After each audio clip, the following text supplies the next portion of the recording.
Evangelho de Mateus, capítulo 25, versículos 31 a 46. Quando o Filho do Homem vier em sua glória, e todos os anjos com ele, então se assentará no trono de sua glória, e diante dele serão reunidas todas as nações. Então ele separará uns dos outros, como o pastor separa as ovelhas dos cabritos. Colocará as ovelhas à sua direita e os cabritos à sua esquerda. Então o rei dirá aos da direita: venham, benditos de meu Pai, recebam por herança o reino preparado para vocês desde a criação do mundo. Pois tive fome e vocês me deram de comer, tive sede e me deram de beber, era estrangeiro e me acolheram, estava nu e me vestiram, estava doente e me visitaram, estava na cadeia e vieram me ver. Então os justos lhe perguntarão: Senhor, quando foi que te vimos com fome e te demos de comer, com sede e te demos de beber? Quando foi que te vimos estrangeiro e te acolhemos, nu e te vestimos? E quando é que te vimos doente ou na cadeia e fomos visitar-te? E respondendo, o rei lhes dirá: eu lhes garanto, todas as vezes que vocês fizeram isso a um desses meus irmãos mais pequeninos, foi a mim que o fizeram. Em seguida ele dirá aos da esquerda: afastem-se de mim, malditos, para o fogo eterno, preparado para o diabo e para os seus anjos. Pois eu tive fome e vocês não me deram de comer, tive sede e não me deram de beber, eu era estrangeiro e vocês não me acolheram, estava nu e não me vestiram, estava doente e na cadeia e vocês não me socorreram. Então também esses responderão dizendo: Senhor, quando foi que te vimos com fome ou com sede, estrangeiro ou nu, doente ou na cadeia, e não te servimos? Então ele responderá: eu lhes garanto, todas as vezes que vocês não fizeram isso a um desses mais pequeninos, foi a mim que não o fizeram. Então estes irão para o castigo eterno e os justos para a vida eterna. Nós chegamos hoje ao último domingo do ano litúrgico, o domingo em que é celebrado e que recebe o título de Cristo, o Rei do Universo. E como nós já estamos criando uma nova tradição aqui na igreja, sempre no último domingo do ano litúrgico, nós celebramos Cristo como Rei e depois festejamos em comunidade, fazendo com que todos participem de um almoço comunitário.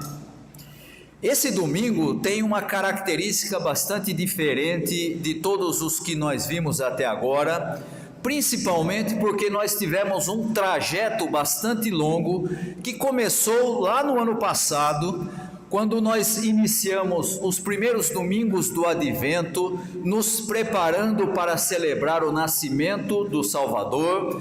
Depois passamos uma parte de preparação para aquela que seria a celebração mais importante da vida da igreja, que é a celebração da Páscoa, da morte e ressurreição de Jesus. E logo após esse período entramos no chamado tempo comum, em que nós vamos aprendendo domingo após domingo o ensino de Jesus nos evangelhos, até chegarmos no último domingo do ano litúrgico, justamente hoje, e nesse domingo nós celebramos Cristo como o Rei do Universo. E a pergunta óbvia que nós temos que fazer é: como é que nós vamos celebrar a Cristo como o Rei do Universo? O texto que nós acabamos de ler, que é o texto proposto para esse domingo, faz menção de um julgamento e começa dizendo que quando Jesus vier como Rei, ele se sentará no seu trono real. Há um detalhe que normalmente a gente não presta muita atenção, mas que é muito significativo. Eu não sei se você já teve a oportunidade de ler o último livro da Bíblia, que é o livro do Apocalipse. E no Apocalipse aparecem 2 tronos. Um trono onde está sentado o Pai do nosso Senhor Jesus Cristo. Um segundo trono, que é justamente esse citado aqui no Evangelho, um trono para Jesus Cristo, o Rei de todas as coisas, mas não há um trono para o Espírito. O Espírito é aquele que faz com que as coisas funcionem e continuem existindo, e para ele não há um trono específico. Mas o texto nos afirma que quando Jesus vier e se sentar sobre o seu trono real, todos os povos se reunirão em torno dele. Essa é a hora de separar aqueles que são dele e daqueles que não são.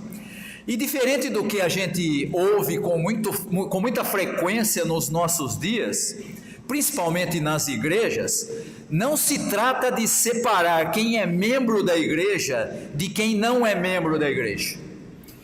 O assunto aqui não é quem faz parte da igreja, instituição, de quem não faz. Há nesse texto a presença de bons e de outros não tão bons.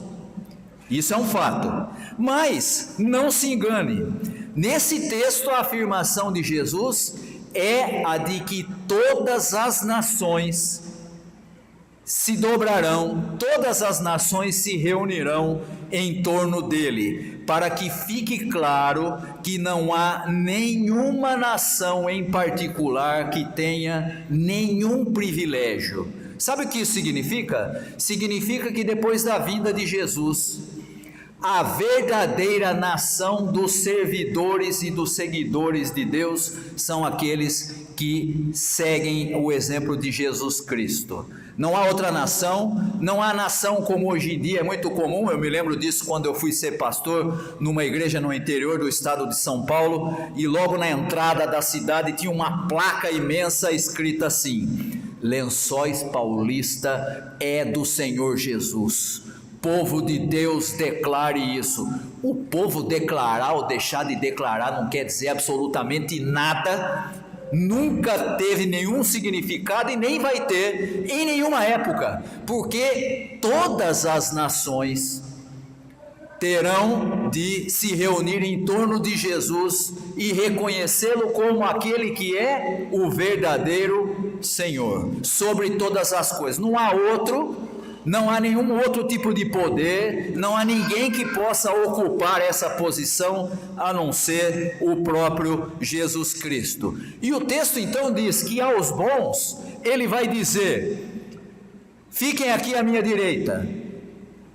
E aí a gente olha para esse texto, eu já ouvi coisas incríveis a respeito desse versículo, principalmente nos últimos anos aqui no Brasil. Aos bons ele dirá: venham, vocês que são abençoados pelo Pai, venham e recebam o reino que o Pai preparou para vocês antes de tudo. Só para que os irmãos tenham ideia, eu ouvi a seguinte interpretação desse versículo há uns 2 ou 3 anos atrás. Você vai achar graça, mas é verdade. Eu ouvi a seguinte interpretação: Deus está separando os bons à sua direita, porque são os da direita, os da esquerda vão todos para o inferno. E aí eu olhei e falei: pera um pouquinho, você não está entendendo, essa ideia de direita e esquerda é recente, é aí da época da Revolução Francesa, não existia isso. Mas teve gente interpretando dessa forma: os que estão à direita vão para o céu, os que estão à esquerda são como os cabritos, esses não têm lugar no reino de Deus. Na verdade, Jesus está fazendo aqui uso de uma imagem que era cotidiana da sua época e que nós percebemos quando lemos aqui juntos o texto de Ezequiel. No Antigo Testamento, Deus sempre se apresenta como o pastor que cuida das ovelhas, como aquele que cuida do seu povo. No Antigo Testamento, o Israel, aquele mesmo que tinha que ser luz para as nações. A partir da vinda de Jesus, quem é essa nova nação? Aqueles que creem em Jesus Cristo e que fazem parte do novo Israel de Deus, que é a igreja, que é composta por todos os que seguem a Jesus Cristo. E aqui, Jesus está usando uma imagem do seu cotidiano. Era comum, naquela época, quando as pessoas se reuniam, separava-se da seguinte maneira: colocava as ovelhas à direita, que pertenciam aos homens. Eram os homens que tinham que tomar conta das ovelhas. E à esquerda se colocava as cabras, que pertenciam normalmente às mulheres. E as mulheres eram aquelas que ficavam responsáveis pelo leite e pelo queijo. Você vê aí que as mulheres estão sempre tomando conta da sobrevivência de todo mundo, né? Não tem nenhuma conotação aqui de direita a esquerda, não tem nenhuma conotação ideológica, é tão somente uma figura do cotidiano de Jesus. E aqueles que estão à direita, por que Jesus fala que esses são os bons? Porque ele está usando aquela imagem que nós acabamos de ler aqui em Ezequiel, do Deus que cuida do seu povo como um pastor que cuida das ovelhas. E aqui, portanto, Jesus está usando essa imagem para dizer: aqueles que me pertencem, aqueles que são meus, esses são como ovelhas de quem eu tomo conta. E a novidade anunciada por Jesus é justamente a compreensão de quem é bom. Diferente do que era na época de Jesus, e também diferente do que muita gente pensa hoje em dia, os bons não eram os que professavam uma religião, não eram os que eram moralistas, não eram nenhum tipo de patriota e nenhum tipo de cidadão de bem. Sabe quem eram os bons? Aqueles que Jesus considera bons? Ele diz de maneira explícita nesse texto: são aqueles que alimentam os que têm fome, que dão água aos que têm sede, que acolhem o estrangeiro, que dão roupa a quem não tem, que cuidam de quem está doente e que visitam quem está preso, sem julgar se merecem, sem julgar se são bons ou não. E hoje, principalmente sem fazer propaganda do que fez na rede social, tá? Porque tem gente que assim, ele dá um alfinete para o sujeito e já bota lá para todo mundo ver que ele fez. Olha aqui como eu sou bom. Não. Esses são os bons. E Jesus está, portanto, deixando claro que aqueles que pertencem a ele não são, como se pensava na época dele e como se pensa hoje, aqueles que são muito religiosos e nem aqueles que são muito moralistas. Hoje em dia, eu sempre uso essa ideia: se você encontrar alguém muito moralista, pode ficar com o pé atrás. Porque quando o sujeito é moralista demais, normalmente ele esconde alguma coisa embaixo do tapete. É só você olhar aí, no mundo evangélico está cheio de exemplo para citar aqui.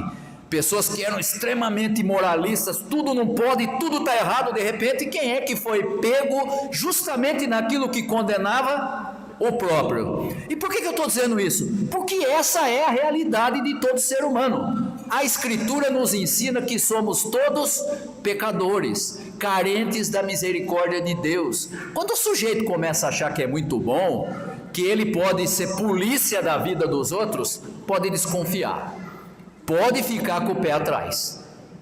E aí então Jesus vem e diz assim: esses são os bons, os que fazem não a mim, mas fazem aos pequeninos. Quem faz aos pequeninos, Jesus está dizendo de maneira explícita nesse texto, é a mim que está fazendo. Fazer a Jesus é o mesmo que fazer aos mais humildes dos seus irmãos. E Jesus aqui também não julga os seus irmãos humildes. ele simplesmente os inclui e lhes dá dignidade. Essa é a compreensão prática do amor de Jesus que os seus seguidores devem imitar. Igreja que fala e não faz, está brincando de ser evangélico.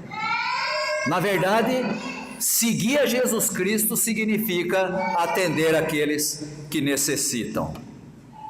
Mas o texto diz que tem os outros que estão do lado esquerdo, os que não são bons.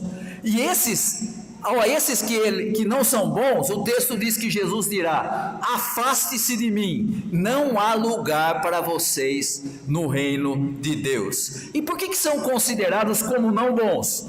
Porque o inverso dos bons não seguiram o exemplo de Jesus. Você vai encontrar Jesus fazendo isso o tempo todo no Evangelho, dando pão a quem tem fome, multiplicando pães, curando pessoas doentes que eram excluídas da sociedade, e ele então restituía a dignidade. Agora é mais uma pessoa para poder viver em comunidade.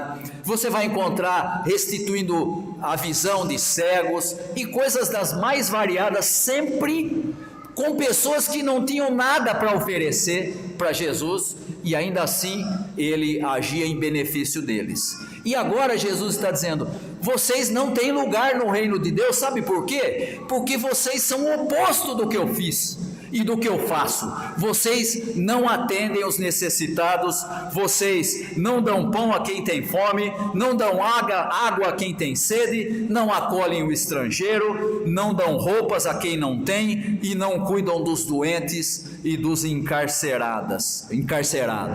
Em outras palavras, Jesus está dizendo: toda aquela moralidade da religião judaica, toda aquela religiosidade deles não é levada em conta pelo rei que está no trono.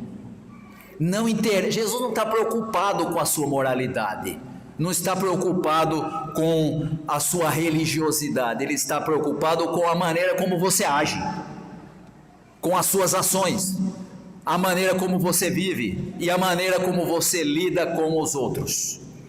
São as obras que contam. E aí você vai dizer assim: pastor, não pode falar isso porque a gente aprende na igreja que é uma tradição da reforma protestante, que é só pela fé. Pois é verdade, nós somos salvos pela graça por meio da fé. Mas se você prestar atenção na Escritura, vai encontrar no texto do primeiro capítulo de Efésios e depois no comecinho do segundo capítulo, aquele versículo que todo mundo gosta, versículo 8 do capítulo 8: pela graça sois salvos mediante a fé, e isso não vem de vós, é dom de Deus. Que lindo, olha que maravilha. Continua, lê o versículo seguinte: porque vocês foram chamados por Deus para boas obras, para que vivam nelas. Ou seja, você foi resgatado por Deus para viver na prática de boas obras. Não vem com essa conversa de que, não, eu estou salvo pela graça, não preciso fazer nada. Não. Você foi salvo pela graça, agora tem que viver pela obra. Não porque a obra vai te salvar, mas porque a obra comprova que você já foi salvo. É o contrário. E aqui exatamente essa é a ideia de Jesus. Você quer saber quem pertence a Deus? Você quer saber quem pertence ao reino de Deus? São aqueles que atendem os necessitados. Tem gente que faz questão de olhar para o outro lado: não é comigo, já estou salvo, o problema dele. A famosa frase do Patropi: você para mim é problema seu. Mas não é assim que funciona no reino de Deus. Deixar de fazer a Jesus é o mesmo que deixar de fazer aos seus mais humildes irmãos. Não ver Jesus no próximo é a marca registrada de quem não segue a Jesus. Pensam apenas em si. Às vezes, não veem nem mesmo o Jesus que projetaram nas suas próprias mentes, e por isso acabam discriminando os irmãos de Jesus, principalmente os mais simples. E aí então eu volto lá na pergunta que eu fiz no início da nossa meditação: Como é que nós vamos celebrar a Jesus Cristo como Rei do universo? A maneira de celebrar Jesus como Rei, nesse dia em que Jesus é chamado de Rei do universo, é ouvirmos dele: venham, vocês são abençoados pelo Pai. Venham e recebam o reino que o Pai preparou para vocês desde antes da fundação do mundo, porque vocês estão seguindo o meu exemplo, porque vocês fazem aquilo que eu fiz. Essa é a melhor maneira de celebrarmos a Jesus como o Rei de todas as coisas. Todos os outros que não fazem isso, não o têm como Rei e não podem celebrá-lo como tal. Hoje, último domingo do ano litúrgico, que nós possamos declarar com as nossas bocas, mas principalmente com as nossas vidas, que Jesus Cristo é o Rei da nossa igreja, da nossa comunidade, da nossa vida, o Rei de todo o universo. Que Deus nos abençoe. Amém.